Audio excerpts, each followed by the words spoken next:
Breaking news చూస్తున్నాం. అనంతపురం జిల్లాలో Tirupati ఎర్రచంద్రం task force మెరుపు దాడి చేసింది.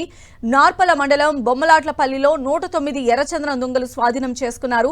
3 నిందితులను అరెస్ట్ చేశారు టాస్క్ ఫోర్స్ పోలీసులు. ఇక పట్టుబడిన ఎర్రచంద్రం ఖరీదు 2 కోట్లు ఉంటుందని అంచనా. ఢిల్లీ, తమిళనాడు, కర్ణాటకకు ఎర్రచంద్రం తరలిస్తున్నట్లుగా గుర్తించారు. మరికొంతమంది నిందితుల కోసం టాస్క్ ఫోర్స్ పోలీసులు గాలిస్తున్నారు.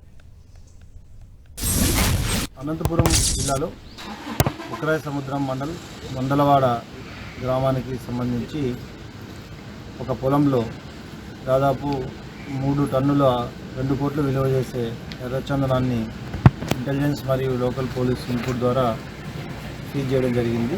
ఇందులో 3 వ్యక్తులను కూడా అరెస్ట్ చేయడం జరిగింది. ఇది చాలా కాలం క్రితం మెటీరియల్గా కనిపిస్తూ ఉంది.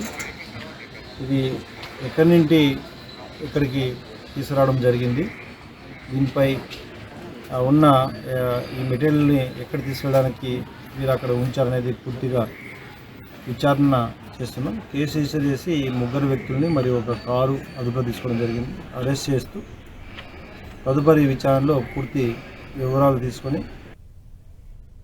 అనంతపురం జిల్లాలో ఎర్రచంద్రం దొంగల పట్టివేతపైన పవన్ స్పందించారు. ఎర్రచంద్రం స్మగ్లర్లను ఎట్టి పరిస్థితుల్లో వదిలిపెట్టొద్దని పవన్ ఆదేశించారు. స్మగ్లింగ్ ముఠా అసలు సూత్రధారిని గుర్తించి చర్యలు తీసుకోవాలన్నారు పవన్ కళ్యాణ్. ప్రభుత్వ చర్యలతో ఎర్రచంద్రం అక్రమ రవాణాలో 70% తగ్గిందని, ఎర్రచంద్రం స్మగ్లింగ్ కేసుల్లో 90% మందికి పైగా శిక్షలు పడ్డాయన్నారు.